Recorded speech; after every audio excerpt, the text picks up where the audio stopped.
Hey everyone, this is Bill Krieger from the Veterans Archives podcast, where we preserve and share the incredible stories of our nation's heroes. Catch us every Thursday at 5 p.m. Eastern on Wreaths Across America Radio, or stream anytime on Buzzsprout, Spotify, Apple Podcasts. Really, anywhere you choose to get your podcast, you should be able to find us. Be sure to like, share, and subscribe to our YouTube channel, and follow us on social media to help us reach more veterans and supporters. We are a nonprofit, and this service is completely free for veterans. Every story matters, and every voice deserves to be heard.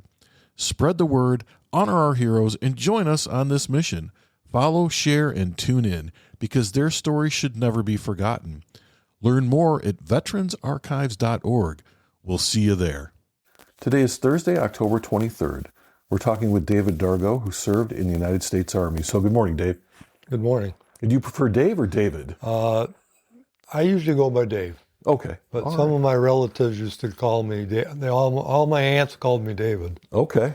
Yeah, so I was fine with both. So. I usually get called by my formal name if I'm in trouble. Yeah. Well, we'll start out pretty simple this morning. When and where were you born? I was born 29th of April of 49 in Romulus, Michigan. Okay. And did you grow up in the Romulus area then? I grew up in Belleville area. Okay. And what was it like growing up? I grew up, it was probably I grew up in an era of probably that I can remember it was the best. I always thought everybody was the same, but we were just a bunch of boys that I played with, and we did nothing but play baseball, played hockey, and rammed around the neighborhood on our bikes and challenged different kids in the neighborhood to baseball games, and it was just a lot of fun. Picked up bottles alongside the road, and we went to the store and got a pop, and we had a baseball field. We lived on 7 acres, and my dad built a backstop. And then we also had goalposts on each end. So my brother was big into football, and I loved baseball better than football. That wasn't my sport. Yeah. Yeah. Now, did you just have one brother then? One brother. Okay. I was the last born in the family. Uh-huh. My brother was born in 45, and I wasn't born yet, but in 43, my mother had a baby girl. Her name was Jean, Mm-hmm. and she died a couple days later after childbirth. And she had a forceps birth, Mm-hmm. and they actually crushed her skull. Oh my gosh. So I often wondered whether if she would have lived, maybe my mother would have just had 2 children Mm-hmm. instead of having 3. So I was the last born. I was the baby. Okay. So That's an interesting thought, really. yeah. Yeah. So I don't know, but we were very. My dad had a problem finding work all the time, and he finally got into the gas station business, and so that was he did that for, I don't know, 35, maybe 40 years. Oh, okay. Yeah, he retired when he was 65. So Must have been a good business to be in. well, it was like, the typical gas station business. And then I worked with him. Well, I used to go to the station with him all the time and just hang out there. Mm-hmm. Not all the time, but different days. Yeah. And then sometimes when I was in high school, my dad worked, one day he would work days and the next day he'd work afternoons. Mm-hmm. And I would go in, I'd get off the bus, and then we'd go to work, and I'd come home at 9 o'clock at night. So I enjoyed work with my dad. So Yeah. it was a good experience. So Yeah, that must be. I can imagine that, like a father and a son. You're working, but I can see that bond there. That's really nice. Yeah, it was like a good. And then I picked up some. I picked up some. I was a typical kid that ran out to the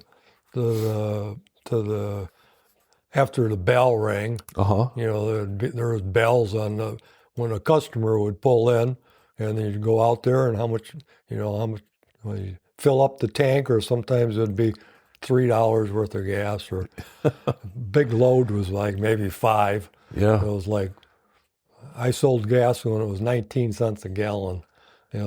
Maybe went up to a quarter after a while, but they had these gas wars. And Right.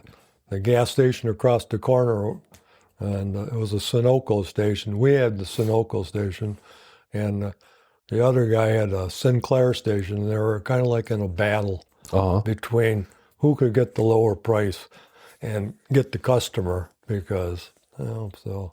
And that was like a two-stall gas station, typical the old-fashioned gas station. So it was interesting. You meet customers coming in, and the guys would come in and BS, and it was just a good experience. So And you did car repair and stuff like that too. So it was like a full. yeah, it was a full-service gas station. Okay. I didn't work on the cars, but my dad did. I assisted him, Yeah.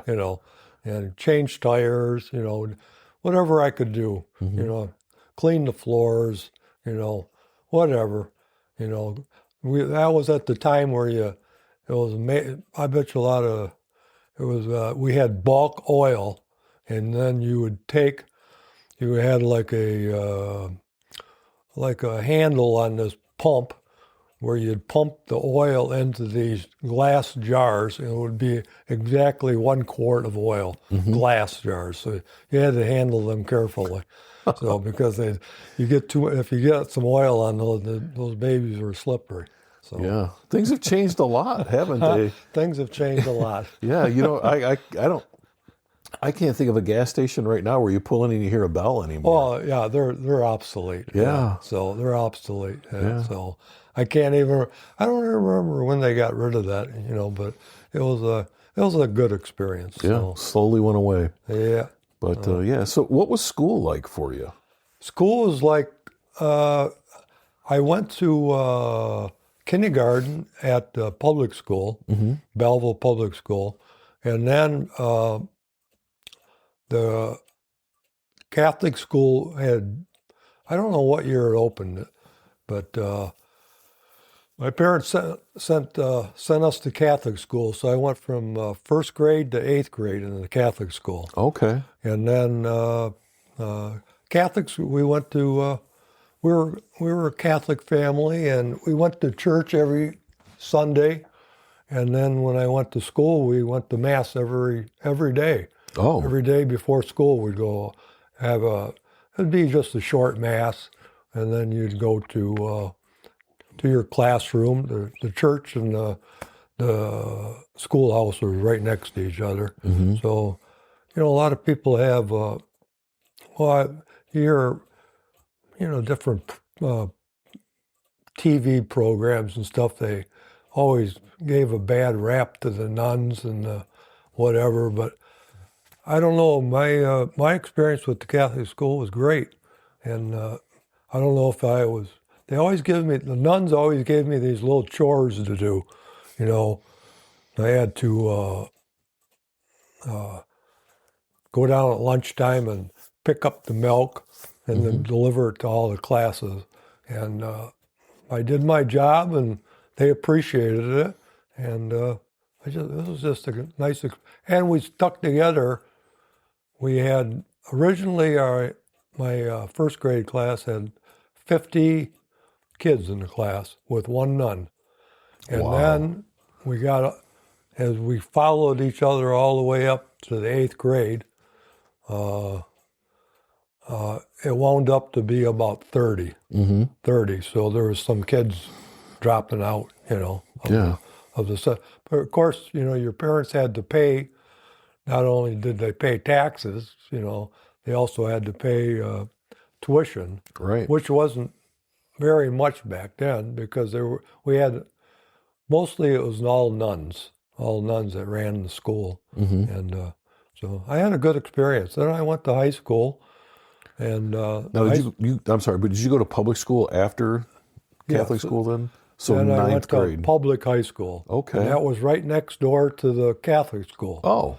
It was right next door. Uh-huh. So when I was in Catholic school, at first the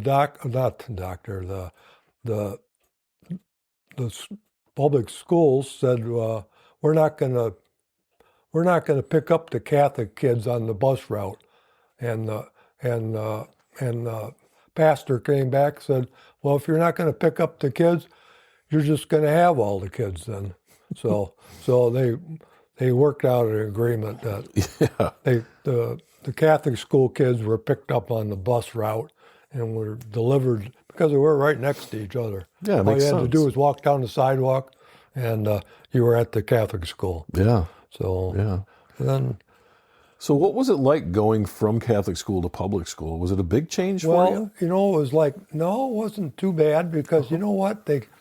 For some reason or other, they took all the Catholic school kids and they put all of us kids into one room. It was called that was just for the beginning of the school day. It was homeroom. Yeah. And homeroom lasted about 15 minutes, I'm going to say 15 minutes, where they gave us, some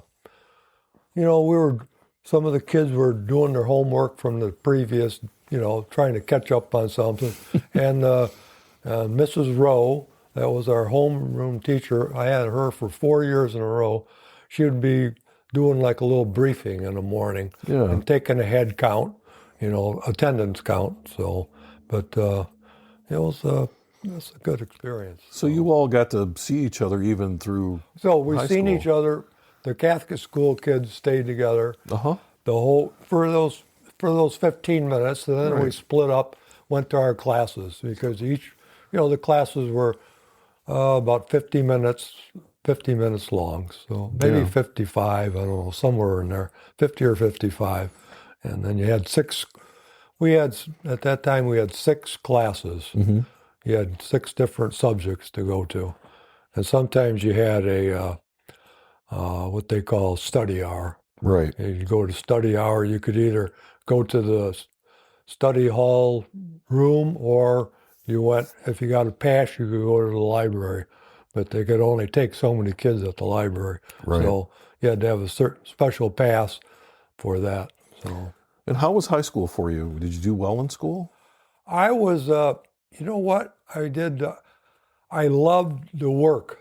Mm-hmm. And I did my best with like shop classes. That was my thing. Yeah. And I did well with the teachers. Algebra was a problem for me because when I went to kind of like when our first, the Catholic school kids were a little bit ahead of the public school system. Mm-hmm. So when we went to the 9th grade, we got into algebra, but I was really good at math. But then when they were showing me algebra, it didn't click with me, So I did poorly with algebra. Yeah. But all my other classes, I was just an average student though in school, just average, I didn't take no college classes or anything. Like, I don't know what they used to call those. College prep. College prep. Yeah, college prep. Now they call them advanced placement classes. Yeah. So my goal was just, I just wanted to go after I got out of school. I just wanted to go to work. Yeah. Go to work, get a job, and that's what was my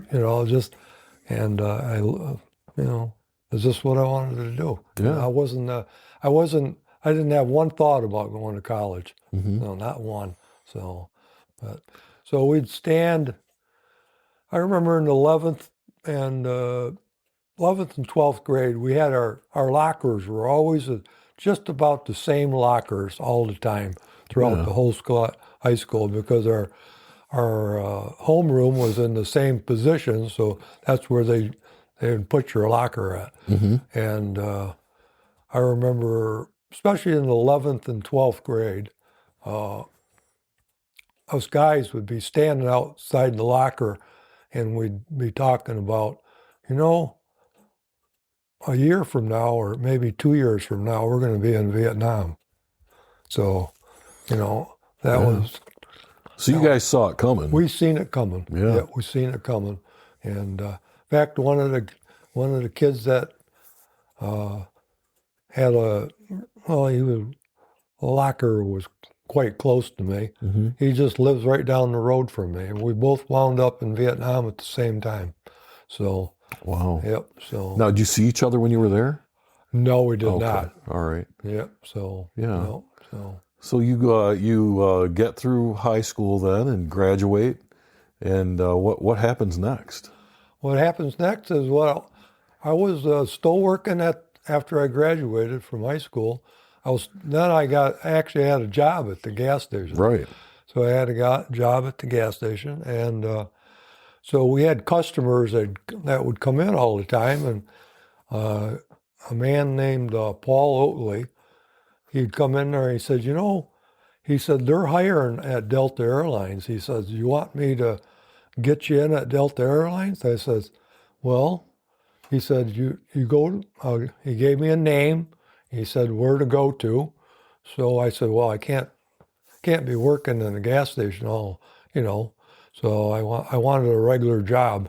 So, I went and seen the station manager there in Detroit Metro Airport, and they hired me right away.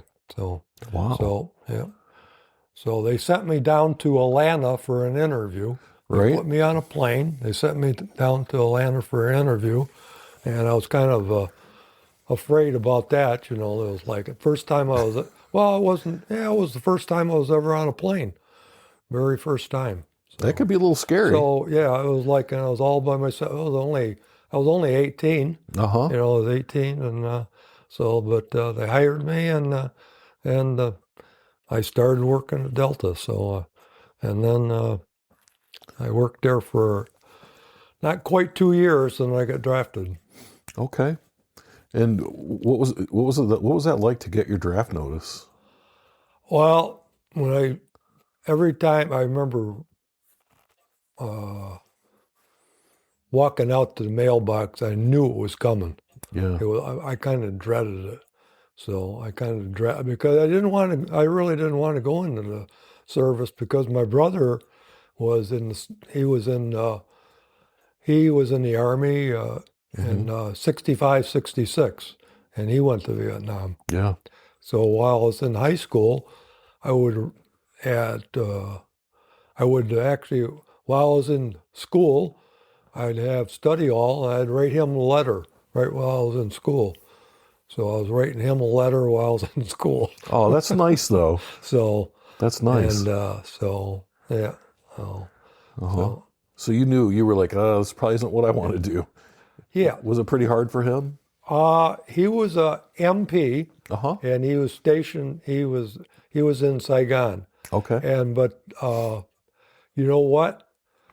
I can actually say when he got back, we never talked about it. Yeah. He didn't share any experiences at all, not one. My parents didn't ask him anything, and I didn't ask him anything. Not a thing. It was like he didn't talk about it. Just got home and got on with his life. Yep. Yeah. So here you are. You finally get your draft notice then, and how did it work? Did you just the Army picked you, or did you pick the Army? How did that work? Well, no. Here's what happened. I got my draft notice. I was supposed to go down to Fort Wayne, and that's in Detroit. Right. So a lot of people don't know that, right? Yeah, There was everybody Fort thinks Wayne. Fort Wayne is Fort Wayne's right in the city of Detroit. And it was like you had to show up there, and they give you a physical. And then passed my physical, which I was in good shape. Yeah. Most of the guys were, just about everybody looked about the same. Everybody was like kind of. There was a couple guys with long hair, but not too many. Let's see. So they said, well, they took us into this room, and there was about, I'm going to say, maybe 100 guys, somewhere around 100 guys. Somewhere, it could have been less than that. I don't think it was more. And they took us in the room, and they said, there was an officer. I imagine it was an officer. At that time, I really wasn't paying attention, Right. But it was a military person. He said, we need, out of you guys that are standing there, we need 10 Marines, he says. He says, is there anybody who wants to be a Marine here? And not one person held up their hand. not one person. So he said, he just walked down the line. He walked down the line and he counted to 10, and he said, you're a Marine. And then he went up, counted 10 more. He says, you are now a Marine. So after he counted to 10 times, there was 10 Marines standing off to one side. They were now Marines. It was just luck of the draw, huh? So I didn't know, Yeah. but I just didn't.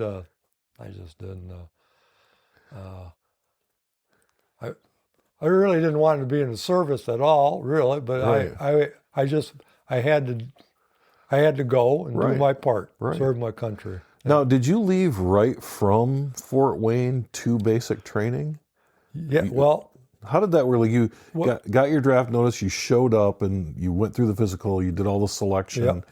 Did you leave like right then? Well, then we left right there. And what we did is they put us on a bus to go to the airport. Then they put us all on. It was like a Greyhound bus, I imagine. Yeah. I can't really quite remember. It was a nice bus, and they dropped us off at the airport. And they put one guy in charge. It was like there was about, at that time they must have split us up or something. There was about, I'm going to say about 45 or 50 guys that they somehow they split up, and they put one guy in charge. And well, we all raised our hands, took the oath. Yep. And now you are officially in the Army. Well, they marched us on. Well, we got to the bus, and everybody's in civilian clothes, and you're carrying a little bag, and whatever. And all of a sudden, we're walking down. We flew on United. I remember it was on United, and all of a sudden, once we got to there was no security at all at that time. Right. You just walk right through the airport. You walk up to the plane, and it was a plane that was just like, it was specifically, I think it was just all it was just a military aircraft. Yeah. Not a military aircraft, but it was a United aircraft, but it was just for the Army guys to go, and they shipped us down to Fort Knox. But in the meantime, we lost 2 guys. Oh. So there was already 2 guys that decided to, they went through the whole process, and we lost 2 guys. So somewhere it was like we had 50 and we wound up at 48. Somewhere between the bus and the plane, they ducked out. We lost 2 guys. Yeah. They kind of split. Yeah. Whatever happened to those guys, I don't know. So who knows? So you get to Fort Knox. So we get to Fort Knox, and it was March 7th. I went into the service. So it was nasty cold, and we were just like, and it was like, well, we were in old wooden barracks. They weren't very nice, according to what my living conditions at home were, you know. So, Yeah, well, that's to be expected, right? and yeah, and so it was always like, I can still remember that we had to hurry up and get to this spot, and then we just waited and waited and waited. Hurry up and wait. And then I stayed down there for maybe 2 days, maybe 3 days, and all of a sudden they figured out there was no room for us. So then they loaded us on the bus. There was another bus, I'm going to say 50 or whatever could get on a Greyhound bus. Yeah. And they hauled us down to Fort Jackson, South Carolina. So then I went from Fort Knox to Fort Jackson, and all of us guys on a bus. We didn't know anybody. You know, you didn't know anybody. Right. You just and I just kind of we went from what I can remember is we went from, it was like winter time in Fort Knox, and we started driving south, and we were driving through all these hilly areas, and it kept getting nicer and nicer, and then all of a sudden we got down there, it was green. Everything was green. It was summer again, right? It was like, it was fine with me. Yeah. Because it was like, hey, it's warm weather. Yeah. You know, so yeah. And how long was boot camp? Remember? Boot camp was 8 weeks. Okay. 8 weeks. Talk to me a little bit about what basic was So like. when we arrived in South Carolina, it was like nighttime. It was probably about 8 o'clock at night. Mm-hmm. It was dark. And we were driving along this strip. That's all I can remember. It was a straight road. And the bus would stop. And they'd call out your name. And we dropped off 3 guys or 4 guys. And then we'd go to the next stop. And they'd call out some more names, you know, whatever, 4, 5, 6 names. They'd call out those names. Those guys would get off the bus. So then it came, finally my name come up, and, you know, got off the bus, and there was a sergeant there ready to meet us, and he said, and now we're in, you know, you're actually in training, not training, but Right. you're going to go to your basic training barracks and whatever. So one thing about the Army is like they made sure that you ate 3 times a day. Yes. You ate 3 times a day. So 8 o'clock at night was way past mealtime. Mm-hmm. So they did not like that we got there that late. So they took us into the mess hall. March. There was only about I'd say there was only 2 tables. Mm-hmm. We had right at that time they had round tables in our mess hall. 4 guys would sit at a table.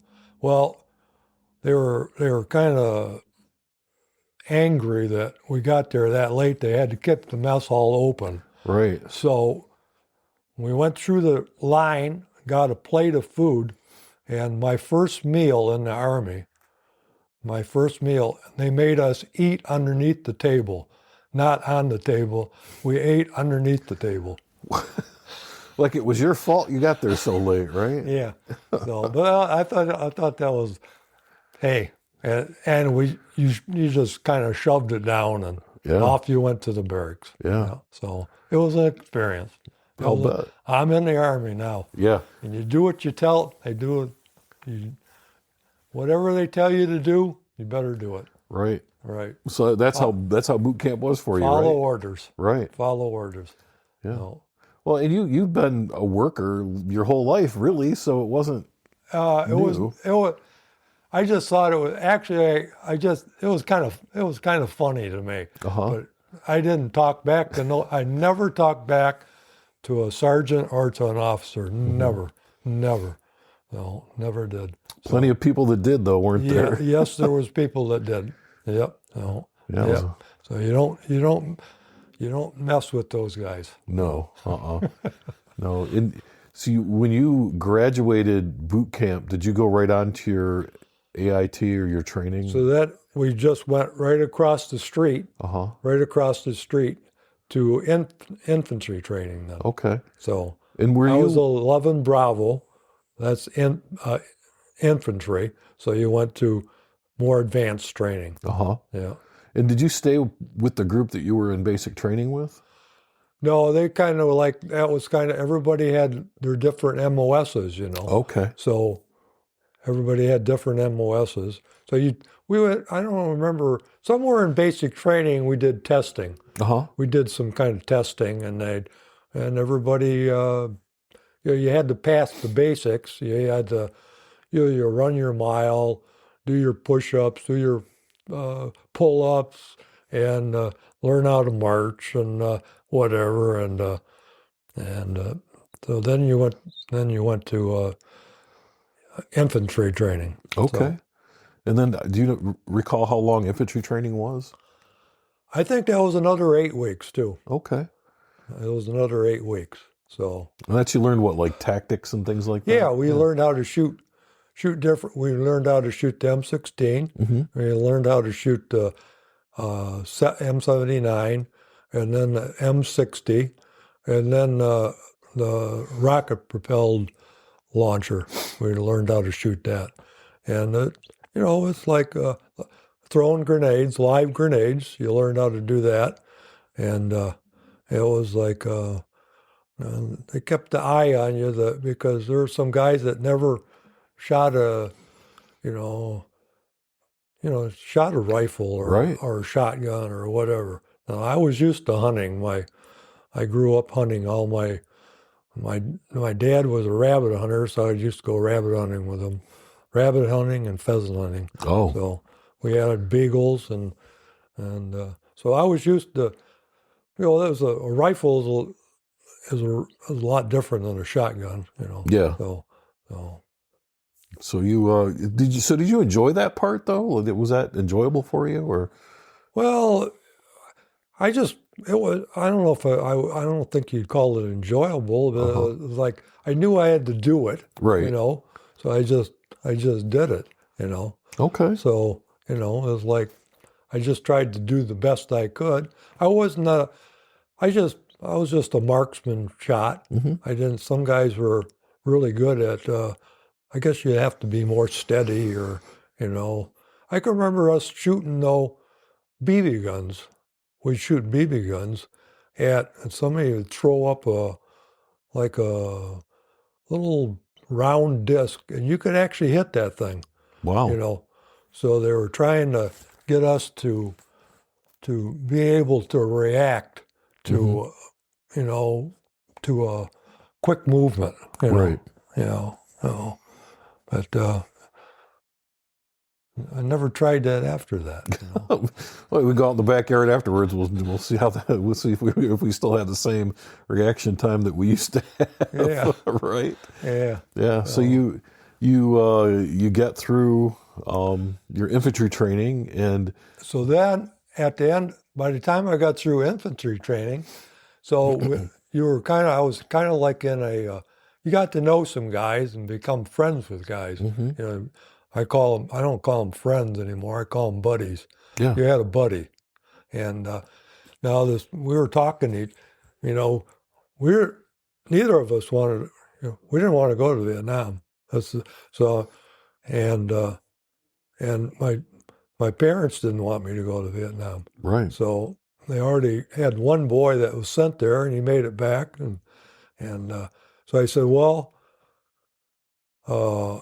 he said, you know what, let's go to NCO school, and that'll give us some more time in the States. So I signed up for NCO school. Right, and for people listening, NCO is non-commissioned officers, so that's like the sergeants. So you'd be, once you got out of that training, another 8 weeks, you would be a sergeant right off the bat. Wow. You'd be a sergeant. So you would go from a private to a sergeant in a matter of, 8 and 8. That'd be 24 weeks. Yeah, that's pretty quick. Yeah, pretty quick. So what was NCO school like? So NCO school was, I hated NCO school. Oh, no. I hated it. It was like basic training all over again. Running, you know. And it was kind of like, they took us down to Fort Benning, Mm-hmm. and we actually, I was at Fort Benning, and they took us to the barracks, a bunch of us guys, and right on the building that we were going in, it says condemned. It says condemned. So they gave us a bunch of pallets and hammers and saws to fix the hole in the building. So, So I was right into that. yeah, Because I kind of like work. that's right up your alley there. Yeah. So it had an old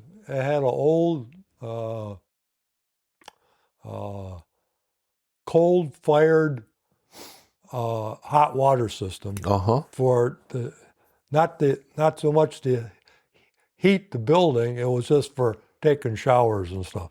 So I can still remember that. Yeah. And it was from World War II. Yeah. Where all the guys went from World War II. So they had the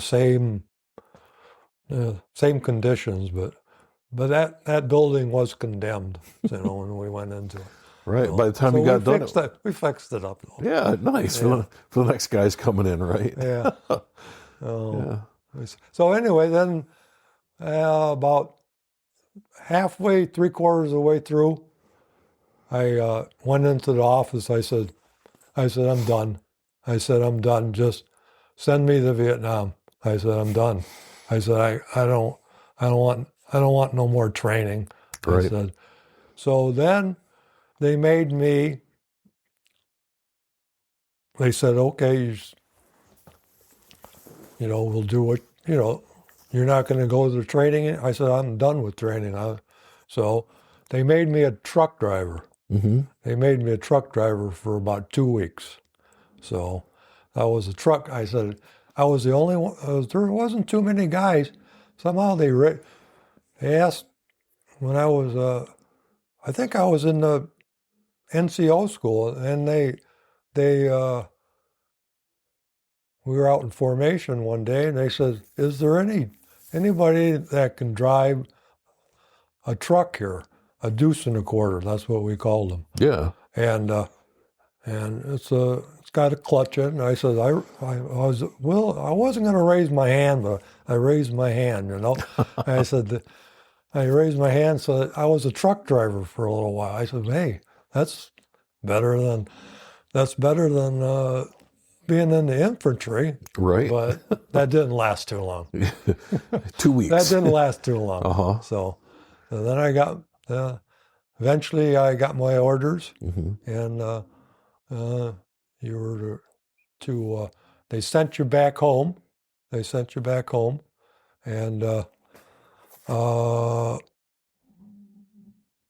I was home for, I don't know, a week or something like that. Then I was supposed to report to Vietnam. Mm-hmm. So my dad didn't want me to go. He wanted me to go to Canada. I said, what am I going to do in Canada? Right. I can't leave Yeah. leave you guys, So I stayed home. And this was right around, now this time it was right around December I was home. Mm-hmm. So it was from March, I went into service. Now it's December. So I stayed home. And then there was talk. All the guys talked together. We're all going to Vietnam. So he says, well, there's just talk. There's just a lot of talk, Yeah. what you should do. So I wanted to stay with my dad till my dad's birthday was on the 10th of December, Mm-hmm. and it was somewhere before the 10th of December. So I was supposed to report right around the end of November. Okay. And so I stayed home some extra days. Mm-hmm. So I was basically AWOL. Right. I was AWOL. Yeah. So then I got on a plane at Metro Airport, flew out to Oakland, Mm-hmm. and so I met a guy at the airport. He said, God, I don't know what they're going to do with me. He says, I'm a couple hours late. I said, don't worry about it. I'm 12 days late. I said, I'm 12 days late. I said, you know where we're going, don't you? We're going to Vietnam. So anyway, they had about 100 guys, somewhere around 100 guys. We had to stand in formation, and one by one guy had to go into the office and report to an officer. Yeah. Salute the officer, go down, sit down, and they give us Article 15s. Mm-hmm. So I got my first Article 15. And, Pretty early on. pretty early on. Yeah. And they said, we're going to fine you for being 12 days late. Mm-hmm. We're going to fine you $3 a day. And I thought, wow, what a deal. Right. $36. I got to stay home for 12 extra days. Well, you got to see your dad's birthday. Yeah. Yeah. So I stayed home till Yeah. then, and then so then we were out in formation, and there was one song that kept playing over and over again, Mm-hmm. and that was, there was like a jukebox there, Yeah. and you could go, and it was like a little, I guess you'd call it a PX, Mm-hmm. and you could get a Coke there or something, and there was one song that the guys kept playing over and over again. It was no other song played, and that was "Leaving on a Jet Plane." Oh, no. It was by John Denver at the time, Uh-huh. and the Mamas and the Papas also sang it. Yeah. "Leaving on a Jet Plane," and the guys just kept playing that over and over again, "Leaving on a Jet Plane." So I stayed there about a day, or maybe, no, I think it was the day. And we went through, got some more uniforms and whatever. And when that was at Oakland, and we were going through there, and the guys that were coming back from Vietnam were on top, were on the second story, and the guys that were going were on the first story, and we were crossing paths. I kind of like looked up at them. I said, oh, those guys look a lot older than me. I said, they all look kind of weathered. Yeah. And they all look weathered and stuff. At that time, they were coming home, and they came home in fatigues at that time, and whatever, because when you were over there, all the uniforms got washed so many times that they were like very, very weathered. Right. They were kind of a different kind of a green. It kind of faded, huh? And faded, and yeah. So it was kind of like, I looked at those guys. They looked, wow, they look a lot older than me, and we were only like maybe a year apart, know. So we got on a bus from after that, and by this time it was nighttime again. Mm-hmm. It was night, and they loaded us all on a bus, and got on the road, and all of a sudden the bus driver pulls off the road, and he opens the door. He opens the door up, and he stood up. He says, "I'm going to take this bus right up to Plainside," he says. He said, you're not going to go into the terminal or nothing. You're going to go, I'm going to drive it right up to where the stairs is to go up to the aircraft. He says, if anybody wants to get off right now, I don't know a thing, he says. Mm-hmm. And the guys kind of looked at each other, and nobody got off. Nobody got off. So they shut the door, and we were on our way. Wow. So, and went to the plane side and got on the. I don't know what kind of plane it was. I don't remember the airline that I flew on. Yeah. So, Now, did they take you directly to? It went out of Oakland, Mm-hmm. and Oakland we flew to Japan. Okay. Yeah, and from Japan we stopped there, fuel stop, Mm-hmm. and then from Japan to Vietnam. And where did you land in Vietnam? Bien Hoa. Okay. Bien Hoa. What was that like?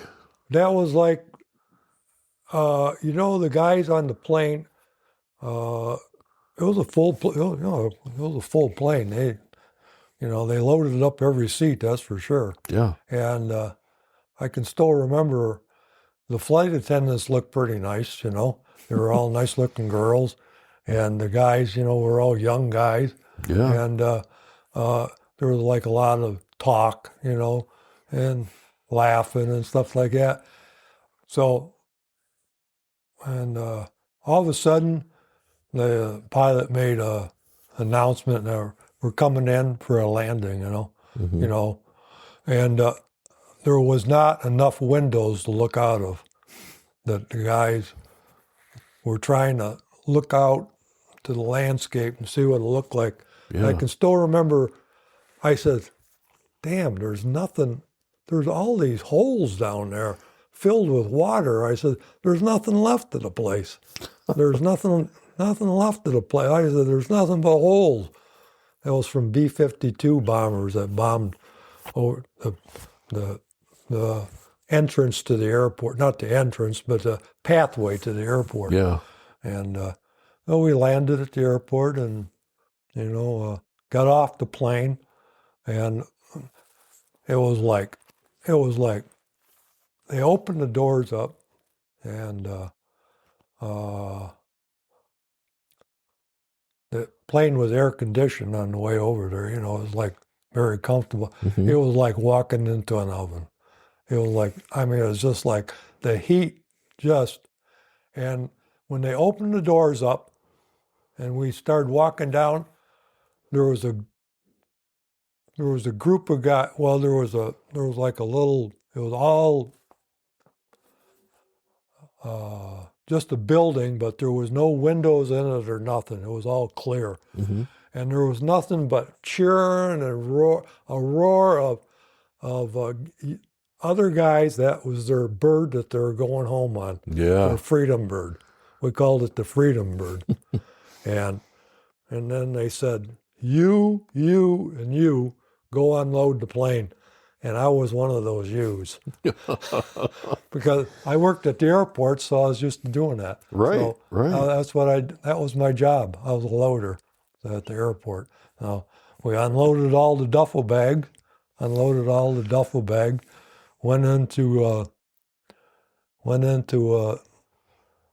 there were some more buses that met us there. Mm-hmm. And then I can remember the buses was like, we put our duffel bags kind of underneath, and there was no windows in the buses, absolutely no windows, and there was heavy, like a mesh wire that Mm-hmm. went up where the windows were. So, well, I kind of figured out what that was about, so nobody could throw a grenade in there, and wipe out the whole bus. Right. So that, from there I went to, we went to, like some barracks, and then what you had to do is they gave us little assignments to do, and I did KP for the officers mess hall, and I couldn't believe it. I said, well, this ain't bad, The officers had round tables over there, and they had tablecloths with flowers on them. I said, oh my gosh, I couldn't believe this. Like a fancy restaurant. Yeah, it was nice. Yeah. It was nice. Yeah. So then every day we'd stand out in line, and you waited till your name was called out. Mm-hmm. And when your name was called, finally, a couple days down the line, my name was called out. He said, "You're going to the First Cav." So that's where I went. So they put me on a helicopter. Mm-hmm. I flew out to a firebase. It was firebase Jamie. And I stayed there a couple days. Mm-hmm. And I remember my very first night I stayed there. I slept in a foxhole, and there was so many mosquitoes there that I finally got a handkerchief or something, put it over my face because the mosquitoes were just tearing me up. Yeah. So then they said, they called up, and the officer came up to me, officer or sergeant. I still wasn't quite sure about anything in the service then at that time. And you just listened to everybody. And they said, "Dargo, you're going out to the field tomorrow." So I went out to the field on Christmas morning. So I went out to the field when the guys got logged. We called it getting logged. Logged is when you're the company was getting resupplied out in the field. Okay. So, yeah, so we called it logged. And went out to the field, and I was like kind of very scared, and got off the chopper, and I got with my squad, because I was one of the, what they call them, FNGs. And yeah. And if you know, you know. Yeah. And so I remember each guy, there was about 8 guys in the squad. Mm-hmm. Usually about 8, 9. And so I had my backpack already, it was all packed, and I had everything I needed. And there was this one guy would pass me, he said, "Here, carry this." And another guy would say, "Here, carry this." And another guy would say, "Here, carry this." And then by the time I had all this stuff in my backpack, I couldn't even get off the ground hardly. It weighed more than you did, didn't it? Oh my God. Then we had to go hump. Yeah. So, yeah. So then just a few days later, it wasn't too much, and I was walking point. I walked point. So, Really? So I was pretty good at, I was always good at observation. I could always see what was ahead of me. Mm-hmm. When I was pheasant hunting or rabbit hunting, a lot of times I always spotted rabbits when they were sitting down. You could see them sitting, I would spot them. Yeah. Or pheasants, sometimes you spot them actually sitting, thinking that. So I was pretty good at, doing stuff like that. They give me my machete, and we're hacking through the jungle. We did that every day. So then I went from there, and then I stayed like that for, I don't know, about a month probably. And then they gave me the radio to carry. They gave me the radio, so I was with the squad leader at that time. So I really didn't like carrying a radio either, because that also, not only did you have a backpack, now you got a radio that weighed, I don't know, maybe weighed 15 pounds or something like that. Yeah, they were pretty big and heavy. They were very big, and this long antenna. Yeah. The antenna, I didn't like that idea at all. So, but hey, I did what I was told to do. So, Yeah. So, and after that it was like, and you keep progressing. Then I was carrying and then after that, I did that for about 2 months, I think. Mm-hmm. And then they said you're going to carry the M79 from now on, not the M16.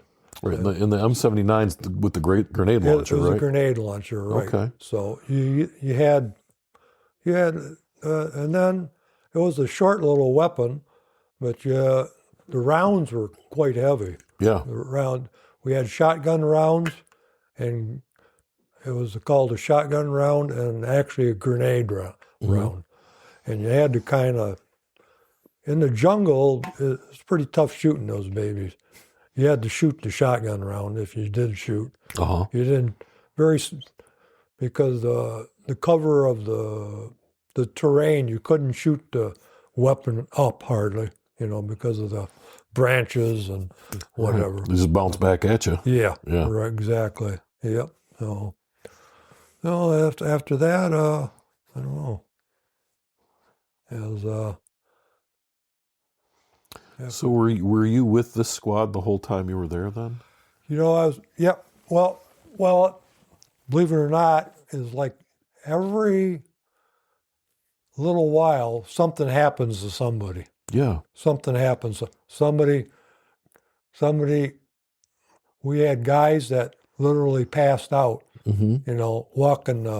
Walking every day. We called it humping. Right. Well, because you're humping all that stuff on your back and everything else. Go else. up and down, up and down. Yeah. And then we walked in a single file about somewhere around 8 to 10 feet apart, 8 to 10 feet apart. Now you're just looking for the enemy at this point? Yes, we were just looking for we called them the gooks. Yep. Yeah. So we're just looking, and we'd stop and then and look for trails. We'd look for trails. And we never went down a trail if we found a trail. And then we'd set up by the trail.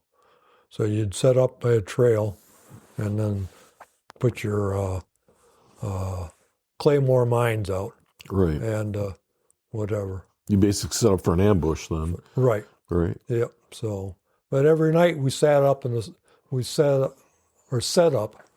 circle. Uh-huh. The whole company. There's somewhere around 90 to 100 guys, including everybody. And each squad would be 8 guys would squad, and the next squad next to you, and there was 4 squads to a platoon, and there was 4 platoons to a company, and then the officer and the first sergeant would always kind of be in the middle.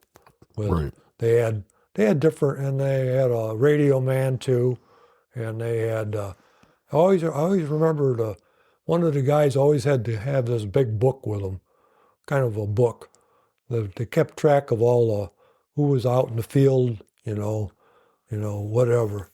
They kept pretty good records that way. I always thought. Yeah. So when you set up these ambushes, did you ever have an occasion to actually encounter the enemy? Let's take a quick break. Hey listeners, we need your help to keep the Veterans Archives podcast going. We're a nonprofit dedicated to preserving the stories of our nation's heroes, and we provide this service completely free to veterans.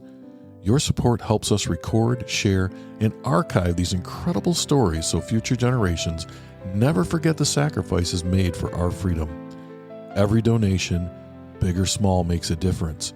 Visit veteransarchives.org to contribute today. Help us honor their service by ensuring their voices are heard. And thank you for your support, and thank you to all the veterans who have served our country.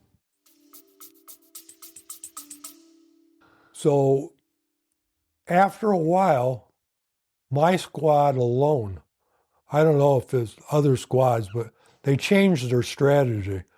The Army did, or the First Cav, I don't know who was who.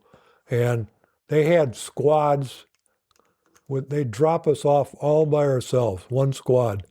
It would be 8 guys out in the jungle, out in the middle of nowhere. And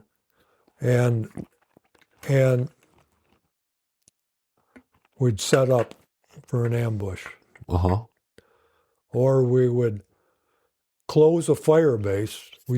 One day we closed the fire base, and they took all the artillery pieces off the fire base, and everybody left the fire base, and then they said, somehow my squad got picked to just go out there. We sat in the bamboo for about 4 days. We sat out in the bamboo for 4 days, just looking at that flat area out there, and all of a sudden, there they come. There's 2 of them come out from the other side. They were probably looking for food, because I don't think they were very well fed, And so that was at the time I was still carrying the radio. And we called it in. We called it into the, I don't remember the base. Yeah, like your higher headquarters? Yeah. Yeah. And out comes a Cobra helicopter. And the Cobra helicopter, he came kind of like down. He was coming down, and these 2 guys were out in the middle. They got caught right out in the middle. It was like probably 300-400 feet across this open area, at least, maybe 500. They got caught they were right on the berm. And these sons of guns were like, this helicopter started beating down on them, and they stood up there. They stood up there shooting at the helicopter with their AKs. Jeez. And it was like, and that guy missed them. He missed them. He completely missed them. And they ran the wrong way. They ran right towards us. So we took them out. Yeah. So the guy that was his name was Pork Chop. We had nicknames for everybody there. His name he was the black guy. Pork Chop. I got along with him really well, and he was a real sturdy black guy. I mean, he was muscular. Yeah. And they give him the M60 because that was a heavy weapon, and they opened up on him and then got him, and we didn't do nothing. We didn't do nothing. And then they told us, they said, now you have to walk 2 clicks and for pickup. So I still couldn't believe. Well, I don't know if they didn't want us to know what, but they knew if these guys if there was somebody on the other side, they knew where we were at. Right. So, but we had to go to our back and walk a couple clicks, and for pickup. So then got our compass out, walked the 2 clicks, and then because there wasn't too many open areas where a helicopter could get in to pick you up, You know, it was like a lot of jungle. You know. Yeah, they kind of had to guide you to the right spot. Yeah. Yeah. So, yeah. So you flew in, you encountered these two guys, and then you just walk back and fly back out. Yeah. So it was like that. I don't know how many flights I took. I took at least, I know I got an air medal. Uh-huh. You had to have 25 flights, and I was on a lot more than 25 flights, you know, and they call them air assaults, or I don't know. Mm-hmm. I'm not quite sure what they called them, but you know, you were going from one spot to the next spot. Yeah. You know. Yeah. Well, that's what we did all the time. You know, sometimes we'd there was one squad, and sometimes they'd pick up a whole company would fly in. So yeah, but when we were in another area, and then see, that was then I was walking point then. I was still walking point. And we flew into an area, and the grass was about at least 2 foot high, maybe 3 foot high. It was really grassy, and it was high, and about 4 to 5 helicopters, maybe 6, would land at a time at this location, and we waited till the whole company got in, and then we kind of worked our way to one side, and well, we got to the one side, and I was walking point, and all of a sudden there was holes around the whole perimeter of that area. They dug foxholes around the whole open area, and I just thought to myself, you know, I don't know if they took surveillance to this area or what, but we could have got wiped out, because they would have been in holes, and we were just on flat ground with nothing to, you know. So I walked a little bit further, and all of a sudden I spotted an AK-47. It was in one of these holes, and called the sergeant over there, and we were looking at it. We thought it might be booby trapped. Yeah. And kept looking at it, and it was like, well, they made the choice. They stood back, and they said, well, you go get it. You go get the AK. And it looked okay to me, so I got it. And we just walked a little bit further. And all of a sudden there's this guy right in front of us. He was running the other way, you know, another gook. And the whole squad opened up on him. And I think that was his weapon. Somehow he got caught. Mm-hmm. He got caught out of, you know, he was probably what we used to call him a forward observer. He was looking for, they'd go back and tell, you know, the NVA, you know, a group of us just landed in, and which direction they're headed, you know. So he got caught without his weapon, and so that's just the way it was. That's how it was over there. Yeah. You know? So. And how long were you there? How long was I there? Yeah. How long were you in Vietnam? I was there 11 months and 5 days. Yeah. Yeah. I got a 25-day early out. President Nixon started winding the war down. Yeah, they were having the peace talks, right? That kind of thing. Yeah. And so what year would this have been? What year? Yeah. It was in 70. Okay, 1970. Yeah. But I was in before that, after that, or I was our whole. I don't know if it was the whole First Cav, but it was 35,000 of the First Cav. That's a lot of guys, let me tell you. we all flew into Cambodia at the same time. Mm-hmm. I never seen so many helicopters in my life. It was like, and we flew into this area that was bombed out by B-52s. It was just a disaster area. Yeah. And there were certain helicopters that were being shot at yet.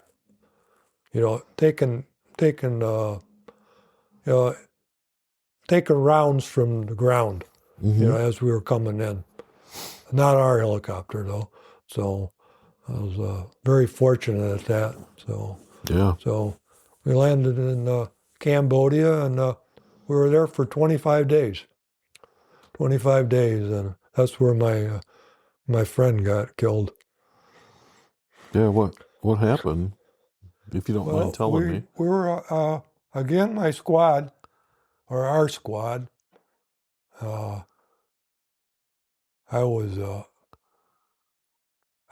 that time by that time I was walk and drag. Yeah. That would be just about the last position. Mm-hmm. And we landed and we went into a rubber plantation. And first time I ever seen rubber trees in my life. They were all in a row. It was quite neat, like maybe an apple orchard, but very big trees. Mm-hmm. And bare ground. We set up in there, and then they told us we have to run a patrol out in this direction. And so my squad went in that direction, and we walked out about, I don't know how far we walked, and we were just crossing a little stream. It was about 8-10 foot wide with about 2 foot of water in it maybe. And we were just about to cross it, and they opened up on us. Mm-hmm. And they shot the M60 gunner. They shot him right in the chest. And he shot him right in the heart. Gosh. And he fired his weapon for a few seconds. He passed out. We all kind of scrambled to get up closer. There was a lot of yelling, and screaming. And one guy, he was a Southern guy. I can't remember his name, but it was the first time that he was in contact. Mm-hmm. And he curled up in a little ball. He actually so I grabbed his M79. I grabbed it and grabbed his ammo and got up into the small little creek or stream and started shooting grenades that way. And then we decided to pull back. What are we gonna do? And then Kendall was dead, so we had to go back. We drug him back, and by that time we had to go across the open field. There was an open field, and one of the guys spotted a sniper up in the tree, and we took him out, and but we still had to cross this opening, which was it wasn't much of an opening, maybe 150 feet, but it sure seemed like a long ways. 150 feet can be a long way. Body. Yeah. And I still have dreams. I had dreams about this for years, that we're going across this opening and dragging this guy, and I'm yelling, but nothing's coming out of my mouth. Mm-hmm. Nothing's coming out. I'm yelling as hard as I can. Nothing. Got to the other side, made it, and we got Kendall back to to the rubber plantation, or rubber trees. I don't know if you call it a plantation. And then somehow there was a body bag there already. So they delivered a body bag out to that area in between the time we were going there, out on patrol, to the time we got back.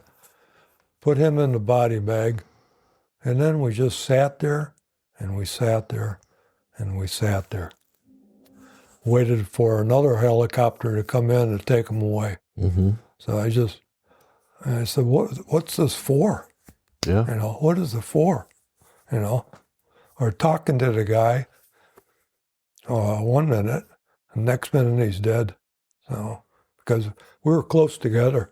Yeah. We were in our squad. We're buddies, you know. So, yeah. Did that make it difficult because you just never know? You don't know what's going to happen, right? No, you didn't know from one day to the next. Right. From one day to the next. Or when it was going to be your turn. When it's going to be. So, when we were over there, when we'd get logged, that's resupplied. Every once in a while, a chaplain would fly in. Mm-hmm. And that was a military chaplain. He was dressed in fatigues. And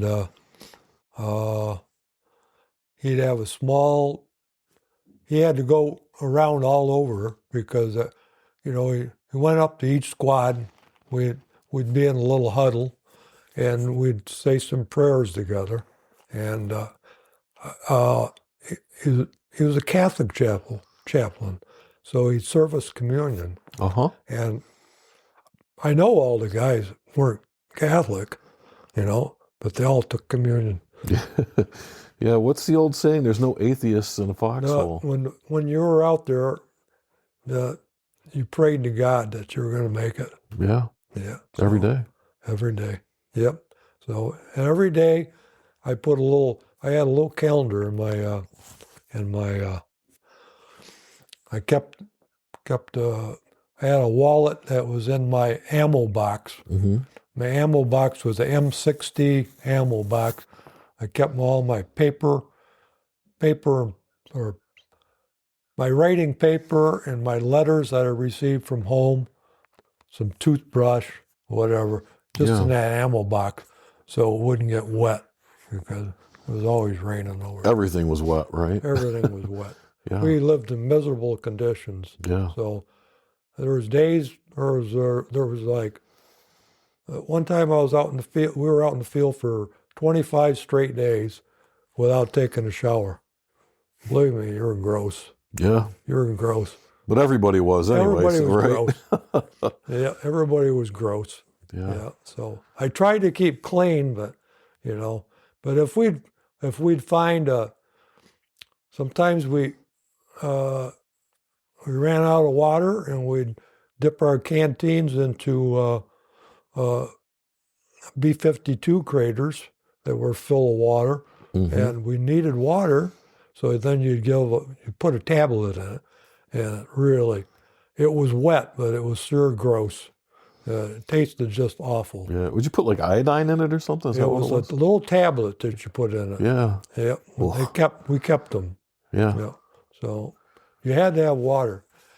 I carried 5 or 6 quarts of water on me for 3 days. Mm-hmm.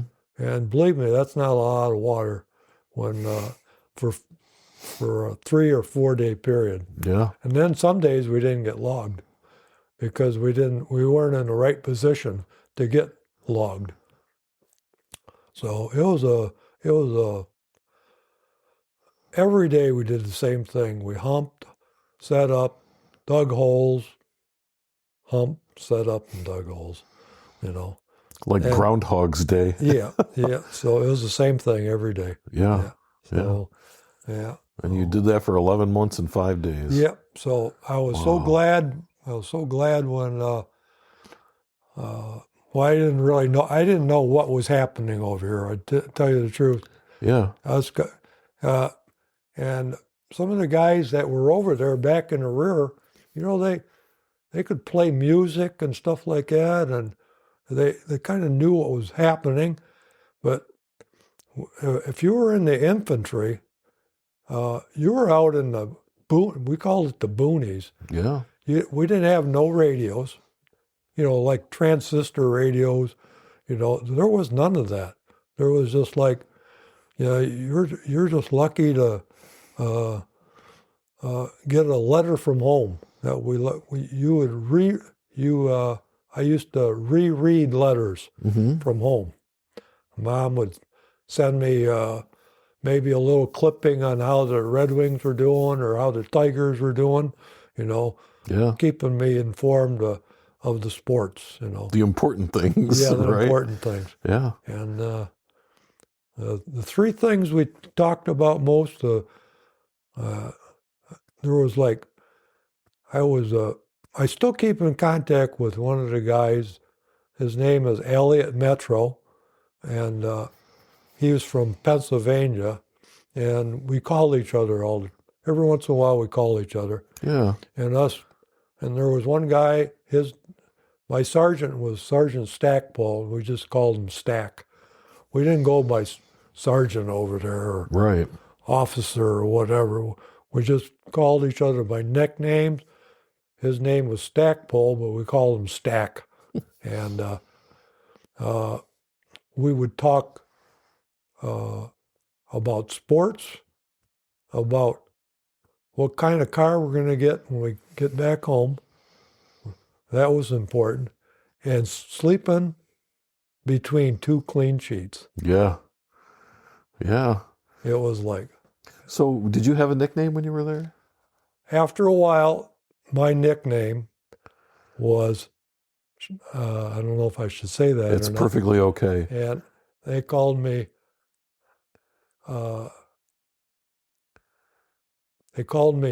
Lifer, Uh-huh. and then they said, fucking Lifer. And that's because that's when I made sergeant over there. Right. And then they called me because not too many guys made sergeant Uh-huh. without maybe being there. I made sergeant at 10 months. Yeah. So it was like I went from having Article 15 on my record to a sergeant. Yeah. But I didn't get wounded, and I didn't get sick. I went over there at 178, and I came home at 145. So when you were coming back, you were one of those weathered old guys, right? yeah. But then we were on one of our fire bases. We set up this was all before we went into Cambodia. Mm-hmm. We always worked within probably, I'm going to say, the first Cav, probably all of the first Cav, but our company, we worked within probably a half a mile of Cambodia the whole time. We were right along the border. Yeah. So we set up a fire base, and it was Firebase Atkinson. And we were there. It was like they flew in all these bulldozers and artillery pieces, and we were building a fire base, and we filled sandbags, and the distance between the berm and the wire was not very much, not very much, and we were so dirty when we were doing this because we were sweating, and there was helicopters coming in all the time, blowing dust. I got a picture of myself. I almost looked like a black guy. Yeah. That's how dirty I was. I got a picture of it. So the talk was that we're going to get hit. We're going to get hit. And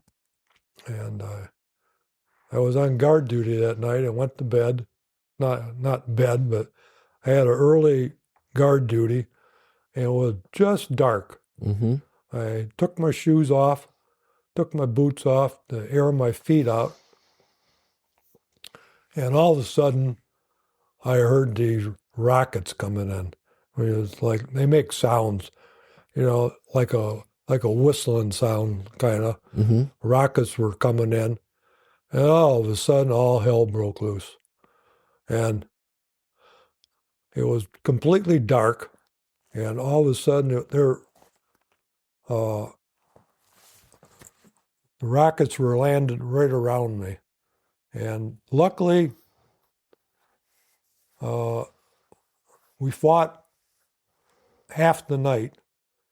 And there was helicopters coming and going all night because we were running out of ammo. And when then a helicopter crashed right in front of me. And he was within, I'm going to say he was in 50 feet of us. He crashed. They were taking hits from one of their big guns. Mm-hmm.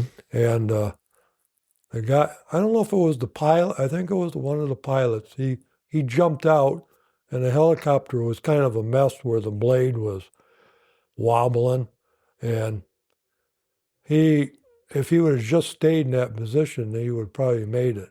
But he ran towards us berm, and that blade hit him right in the head.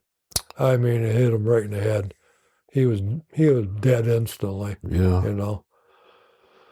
So we were debating whether yelling, should we go get him? And he didn't move at all. The other guys made it in, Mm-hmm. but just the one guy didn't make it over the berm. And we woke up. We didn't wake up in the morning. We stayed up all night. And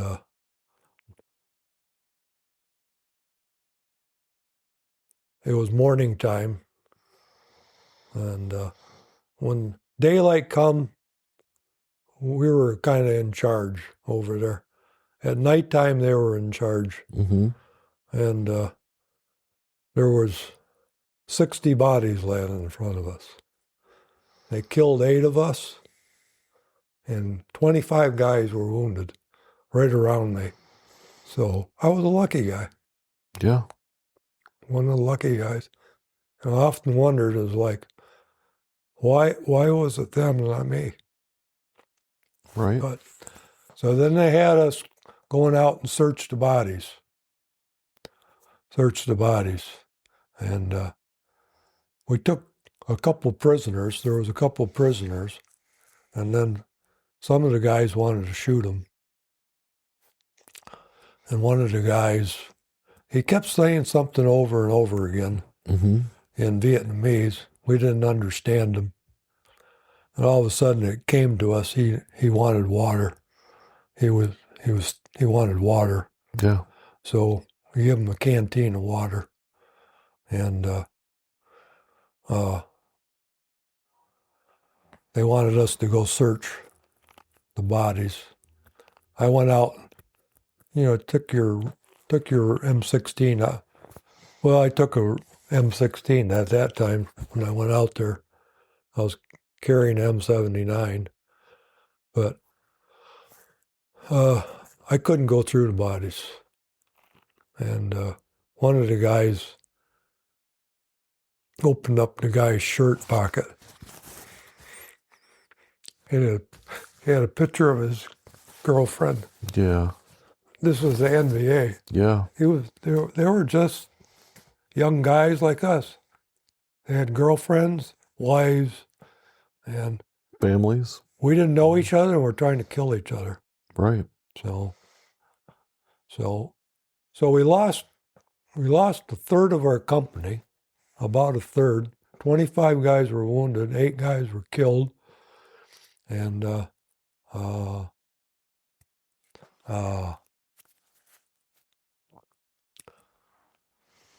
all of a sudden, there was I see a big Chinook helicopter coming in, and they were bringing in a bulldozer. They were bringing in a bulldozer to dig a mass grave. Right. Well, luckily I didn't have to do that, you know. And then they said to us, suit up, or get ready, we're moving out. Now, I just thought to myself, look, we just lost a third of our company, Right. and we're still moving out, the guys that were left. And we walked off that fire base, and we're out in the jungle again. Now, I guess they brought another company in to secure that fire base.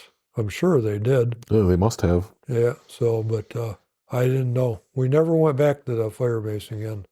No, never went back to it. It's kind of incredible that you went through all of that and then it was just on to the next thing. Yeah, it's just like, yeah. And then it's like, okay, they got 8 kills, we got 60 kills. And maybe there was more than 60 kills, Mm-hmm. you know, because they dragged some of the guys were all bandaged up and they were still fighting. Yeah. I couldn't believe it. It was like weird. They still were coming. They had bandages on them, and they were still coming, crawling up to us. Mm-hmm. So it was so bad on that night that we thought we were going to get overtaken. They lowered the artillery guns as low as they could get them to shoot in the wood line, you know. So and they were right over us. I mean, the guns. They said, get down as far as you can go because they're coming, you know. And the NVA was like, they were gutless. I mean, they were like, what they did to these guys, I don't know, to make them do that. We'd never, try to, low crawl up there. You know you're going to get killed, Right. more than likely, Right. but they did it, So we had, so then we marched off into the jungle. We didn't march, we humped out in the jungle, and it was like on to our usual thing.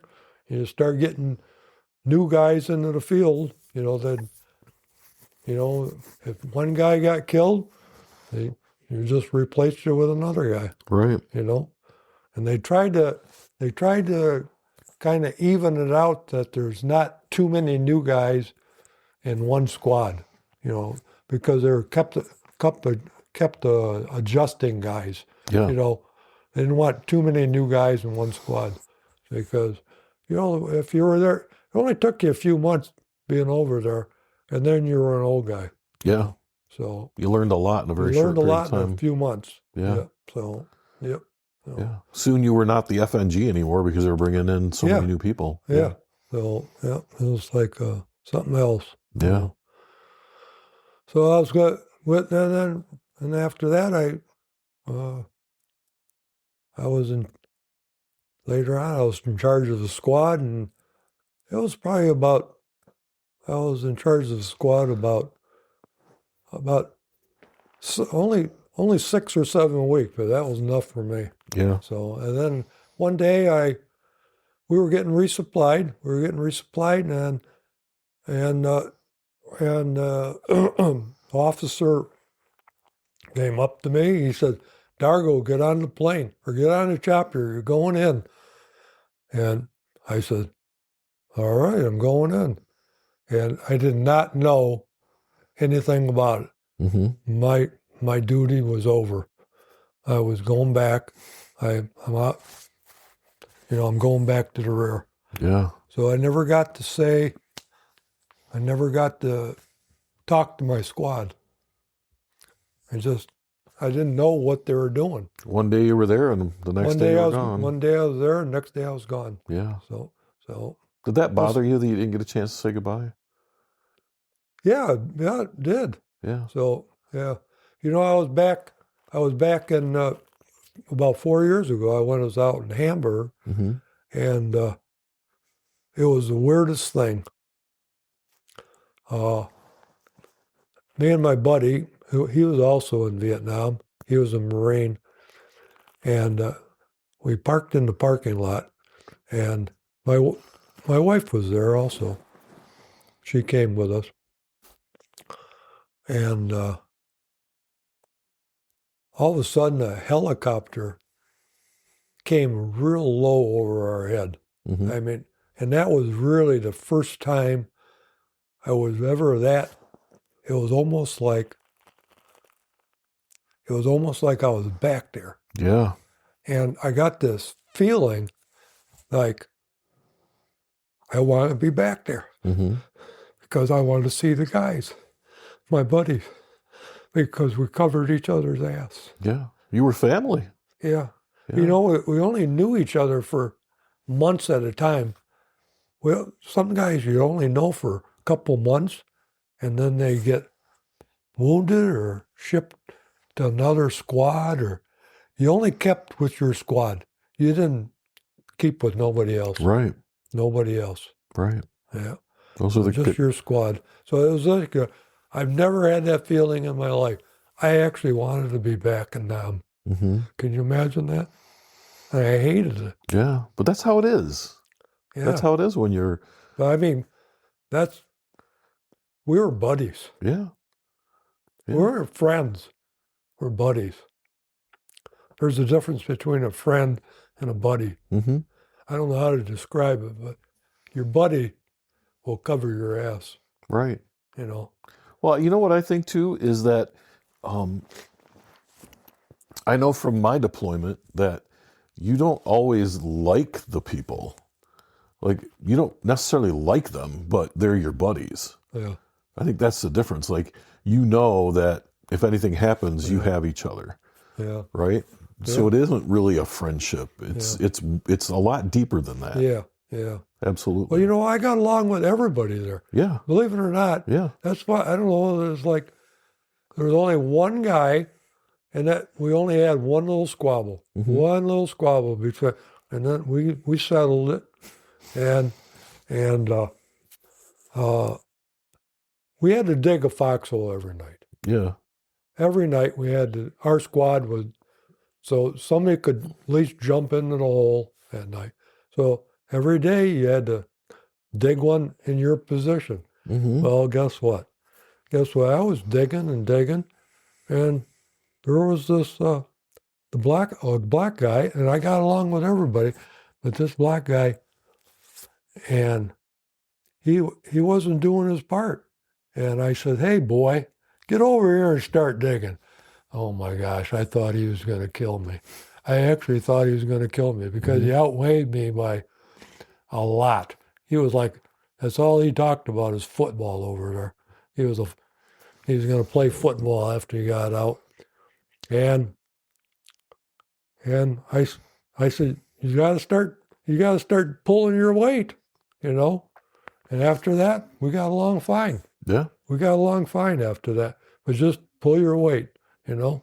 You had to do certain things all the time, and so, but that was my squad was, I had one guy, his name was he was a black guy, and tell you the truth, I don't even remember his name, but he was a gambler. Mm-hmm. He loved to gamble, and we called him Easy Money, easy money. And it was like, he was the nicest guy. And he was a little bit older than me. I thought he was older than me, but we were all only, we were all over 19, 20, 21, but we just, we got along great, Yeah.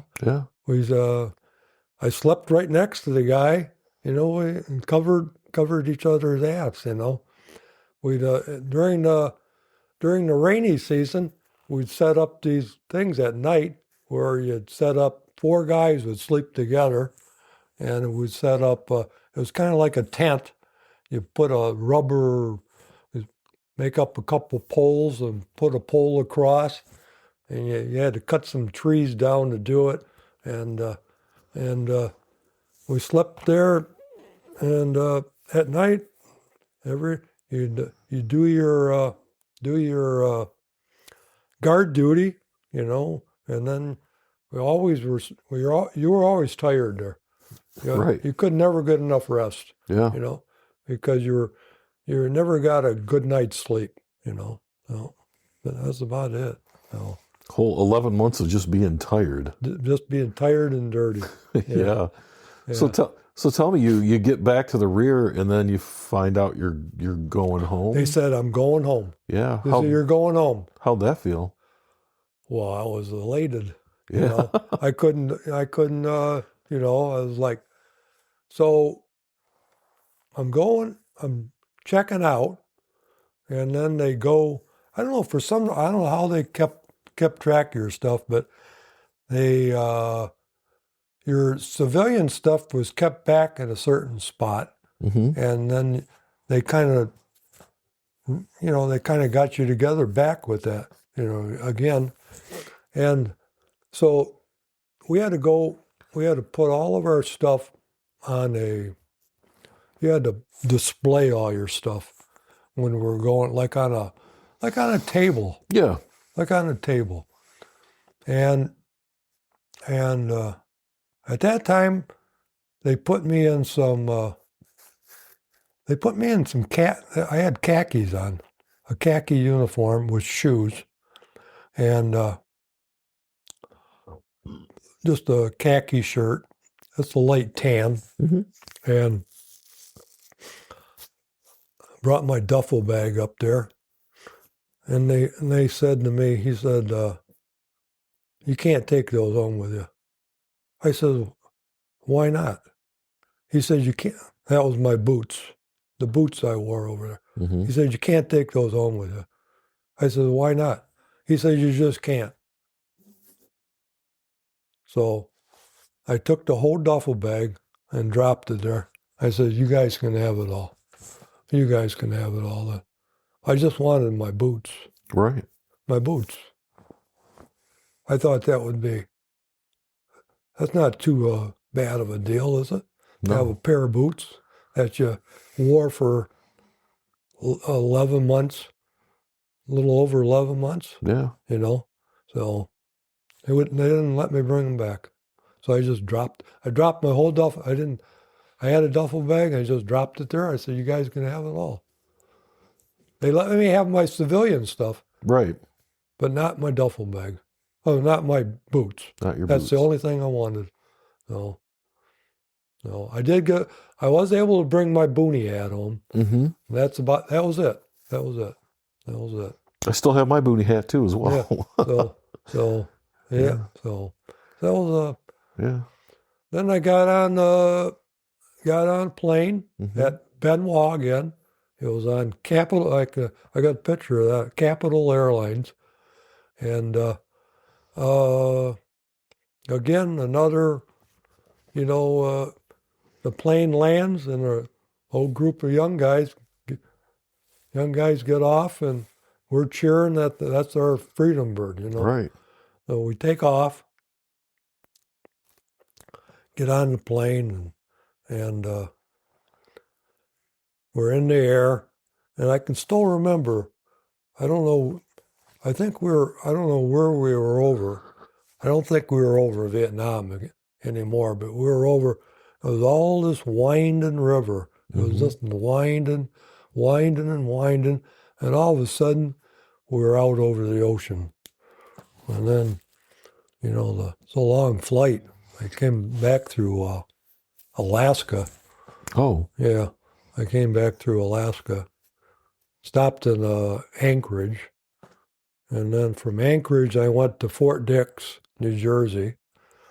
And from there, they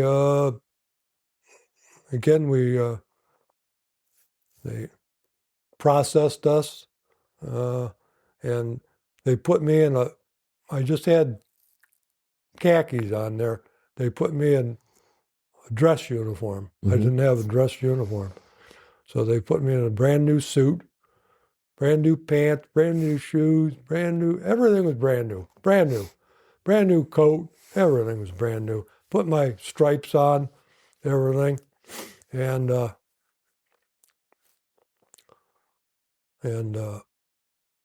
they marched us over to the mess hall. And they gave us a steak dinner. So that was my last I had a steak dinner for like I said, the Army always makes sure you're fed.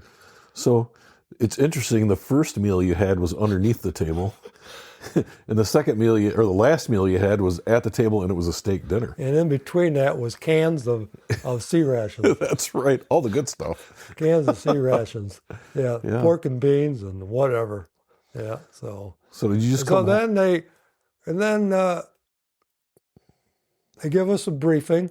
It was all Army, and they said, when you have to wear your uniform to get on a flight, get a military flight. So he says, as soon as you hit your destination airport, to take your uniform off and change it into some civilian clothes. Mm-hmm. And they said because people are spitting on the GIs coming back home. And I didn't do what they told me to do. I was out of the service. So I was kind of proud I served my country. I did what they asked. I didn't want to go. I wasn't a fighter. I never was in a fight in my life. I hunted and stuff like that, but I wasn't in the physical fighting or nothing like that. So I kept my uniform on, and my mom and dad picked me up at the airport, and the first thing I did is we went and visited my favorite aunt and uncle, and they were glad to see me. Yeah. I got letters from them all the time, so it was. And then when I got home, and it's like your employer somehow your employer and the Army kept in track with each other. Mm-hmm. So I worked at Delta that whole time, Mm-hmm. or before then, and they were required to have my job. Yeah. So the station manager calls me up. He says, "Dave, you coming back in to work?" I said, "Hey, Carl," I says, his name was Carl Schroeder, and I said, "Carl, I got 90 days to report back to work. I'll see you on my 90th day." I said, "I'm taking the vacation." You need to get some sleep. Yeah, so, Yeah. so, Well, I got to ask you a question, though, yeah. because you guys, it must be a soldier thing, but you guys are talking about the car you were going to get when you got back. Oh, So what did you get? what I got, when I was over there I don't know how we got that anyway, we got like a booklet where it was like a big piece of paper, actually, of all the cars and the car prices even, Yeah. what the car prices was. So anyway, my dad was always in the General Motors products. Uh-huh. And so I selected believe it or not, after all these years, even being in the service and stuff, I like green. I like dark greens. So I bought a dark green 1970 Monte Carlo. Oh, Yeah. So That's it was awesome. at the biggest hood on that baby ever. it was like a football field. I kept that thing for 11 years. Kept that thing for 11 years. Yeah. 19. It was like, what a nice car that was. Oh yeah. So yeah. So you went back to Delta then after 90 days? 90 days, Yeah. then I reported back to work, and they wouldn't give me my old job back. Right. I got hired back, but then I was working at Air Freight at the time when I went in. First I worked on the ramp, and then they transferred me to Air Freight, and then I wanted that job back, and they said, well, there's no openings there, but you can work on the ramp. Well, that's where I originally started off. Right. But it was like when I got back to work, it was like, I don't know, it was just, I couldn't like I could function and stuff like that, but everything was different. People would ask you stupid questions, Right. like how many guys did you kill, and it was like, yeah. And then after a while, well, I didn't answer them, but after I just completely went with my mouth. I didn't say a word about Vietnam. I didn't say a thing, Mm-hmm. and it took a little while. And I met a new guy at work, and me and him became buddies. And we were. I was always over at his house. We worked the midnight shift a lot, Mm-hmm. and we'd go out to the bar right from the morning, or we worked the afternoon shift. We'd go to the bar. So I did a lot of bar time. Yeah. And then we were really, really good friends, buddies, and I was always over his house, and he had a swimming pool, and I really wasn't into, I wasn't really into. I had friends. I talked to girls and stuff like that, but I wasn't like. So anyway, he asked me one day. He says, "The girl across the street would like to go out with you." I said, "You mean Jackie?" And he said, "Yeah." He said, "You want to go out on a double date together? We'll go out on a double date because we're friends.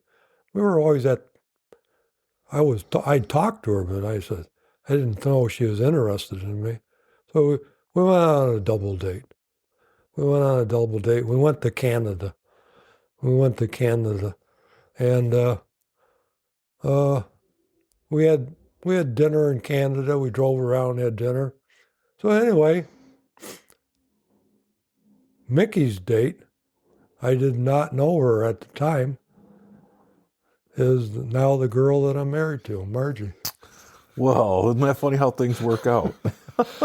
He was just friends with her, though. They weren't like, you weren't going together. Right. It was just a date. Yeah. It was a date. So I went out with Jackie for a while. I went out with her for a while, and things didn't work out. I liked her, Mm-hmm. and she liked me, but it wasn't. I wasn't with anybody. Yeah. So then I got my wife. Margie was working at Delta also. She's one of the teletype girls, Mm-hmm. and I got to know her. And I finally got up my nerve to ask her to go out. So we started going out, and here it is. 51 years later, and we're happily married. 51 years. That's Yeah. that's awesome. That's Yeah. incredible. Yeah. Good for you. Yeah. So That's nice. So did you stay at Delta then? I worked at Delta for 35 years. Okay. And then in 1995, I lost my job Uh-huh. here in Detroit. My job was contracted out. Mm-hmm. So they gave me an option. You either go to Atlanta and work or go to Cincinnati and work. So I chose Cincinnati because that was closer. Yeah. So I commuted for 6 years. So I commuted from Cincinnati to back home here for 6 years. Wow. So that was rough. It's a lot of That driving. was rough. Very rough. One of the roughest times of my life. Yeah. That was right when my daughters were teenagers. So it was like, I didn't want them to change schools, and I didn't want to. We liked it here, Mm-hmm. and I thought something might work out. I thought, well, something will work out. We'll get our jobs back. And, well, we never did get our jobs back. Yeah. Unless if you stayed with the company for So when 9/11 came, Delta got rid of a lot of people. Yeah. So I would just fell under the guidelines to be able to retire. So So I you retired got 2000, retired. 2001 then. 2001, I retired. And then my wife was still working. She was working at Eastern University. Uh-huh. So I looked in the paper one day and found an ad in the paper looking for somebody to take care of the yard. So I answered. Well, I went over to see the people, and they were in Ann Arbor, Michigan, and I wound up working for them for 19 years, and then along the way, I actually ran like my little lawn service by myself. Uh-huh. I did everything from cutting grass to cutting shrubs to cleaning out gutters to it was all physical work. Yeah. To painting to ripping fences out, and I did all that. Somebody asked me to do something, I'd tell them, yeah, I can do it. And my wife was getting mad at me for a while because I was getting too many customers. Right. So then I did that for 19 years. I said that was enough. So, Right. So 35 at Delta, 19 between Delta and the service, and that was enough. So Yeah. So right around 2020, I finally quit. retired? I finally retired. Yeah. So And you have how many children? got two daughters, Uh-huh. and 4 grandchildren. Yeah. So what do your daughters 2 of do? each. What do your daughters do? My daughters was they both went to college at Eastern, graduated from Eastern, Uh-huh. and my one daughter was in the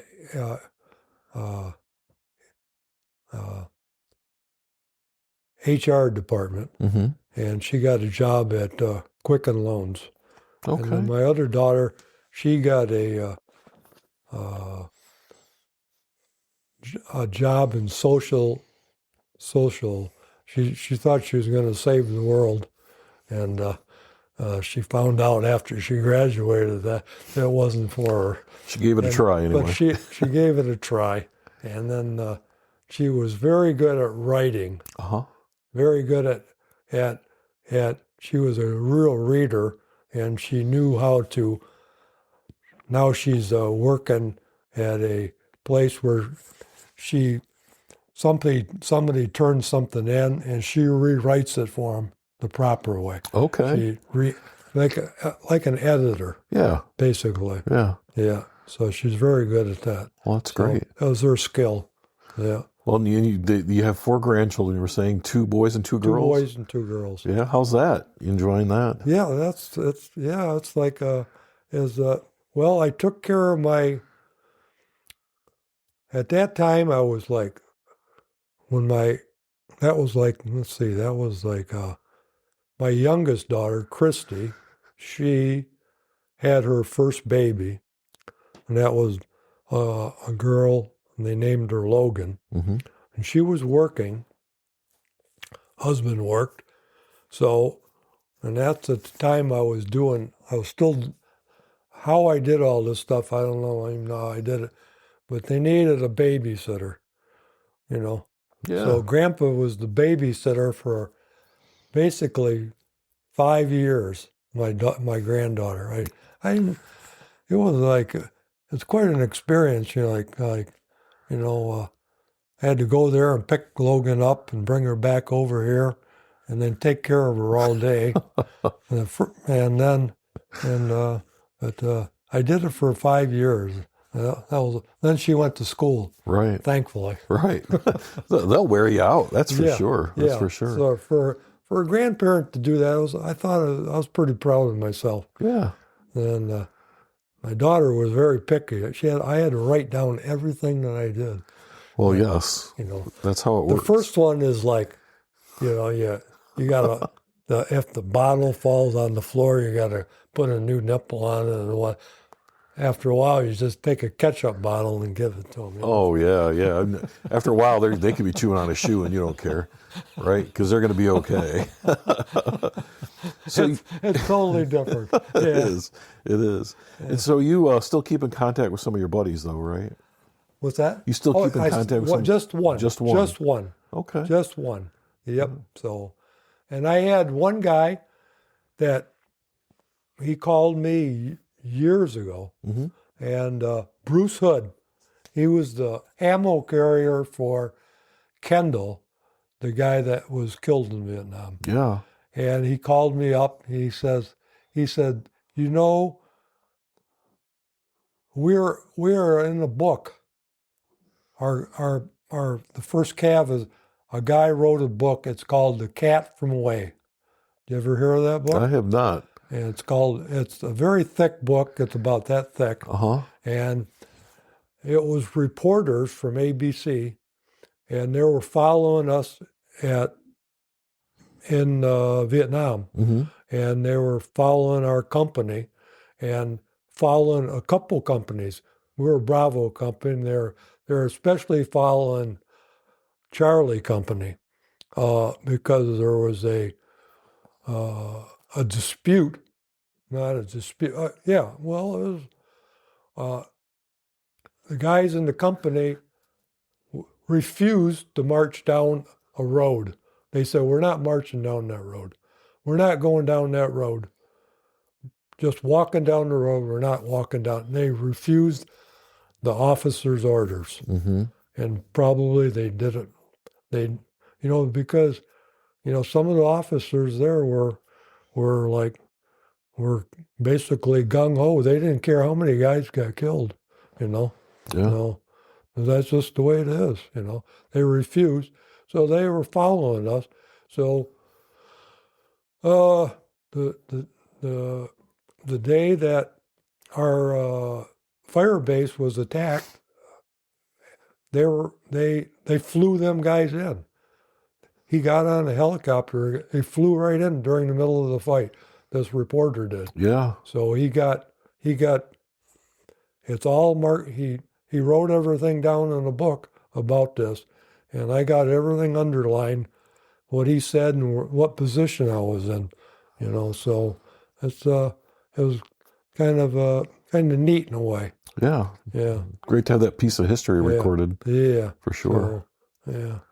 Well, good. I had my picture taken over there a number of times by photographers. And one time I got off a chopper, and he kind of came up to me. He said, "Can I take your picture?" And I says,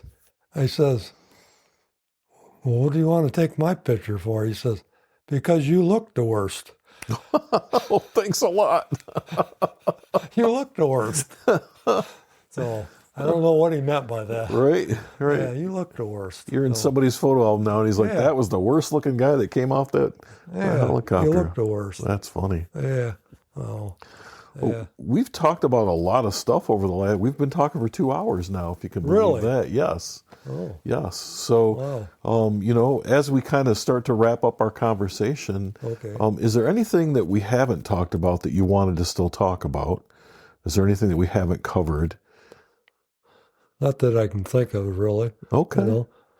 So, there's always stuff that comes. I think of stuff, but I think I did a pretty good job. I mean, covering different stuff that I remembered. I know there was a lot more. There's a lot more than that because, but I just kind of there's certain things you really remember. Yeah. I mean, you'll never not forget. Yeah. Never. I'll never till the day they put me in the ground. I'll remember it. Hopefully. Yes. If I don't get Alzheimer's. Yes. Well, and we have this recording to capture that too for you. So yeah. Yeah. So the only other question I have for you, Dave, is, for someone listening to this years from now, or even 100 years from now, like we talked about earlier, what message would you like to leave for people? Oh, well, all I can say is that when I got back, out of the service, I failed. I would not talk about it for 50 years. It was 50 years before I started to talk about it. I had bad dreams about it. I'd wake my wife up at night, sit up in bed. It's the same dream over and over again. And it was just like, I just want to remember that, I didn't want to go to war, but I did everything that I was asked to do. And I'm pretty damn proud of it. And I just wish now, I just started wearing like military hats now when I go out into any event or maybe into the store. And it's when I first got back, people didn't want to talk to me. Or if they did, they asked the wrong questions. And now that I'm finally talking about things and I'm wearing a military hat or a First Cav hat or whatever, a veteran's hat or maybe a shirt, that the people will actually walk up to you and say, "Thank you for your service." And I tell them I'm proud to serve my country. I did everything I asked, and I'm proud of it. Well, and welcome home. Welcome home. Yep. Well, thank you for sharing your morning with me, David. I really appreciate it. Mm-hmm. And thank you for coming. You're welcome. That's a wrap for this episode of the Veterans Archives podcast. We truly appreciate you taking the time to listen and honor the incredible stories of our nation's heroes. Don't forget, you can catch us every Thursday at 5 p.m. Eastern on Wreaths Across America Radio, or stream past episodes anytime on Buzzsprout, Spotify, Apple Podcasts, and as I've said before, any place you can find a podcast, you can find the Veterans Archives podcast. If you enjoyed this episode, please take a moment to like, subscribe, and share our content on YouTube and Facebook and TikTok and Instagram and across all social media. Every share helps us reach more people and preserve more stories. The Veterans Archives podcast is a nonprofit initiative, and our mission is simple: to give veterans a voice and ensure their stories are never forgotten. This service is completely free for veterans because their sacrifices deserve to be recognized and remembered. You want to help? Follow us, spread the word, and if you know a veteran with a story to tell, send them our way. Visit us at veteransarchives.org to learn more about how you can get involved. Thanks again for tuning in, and most importantly, thank you to all the veterans and their families for their service and sacrifice. Until next time, take care, and we will see you on the next episode of the Veterans Archives podcast.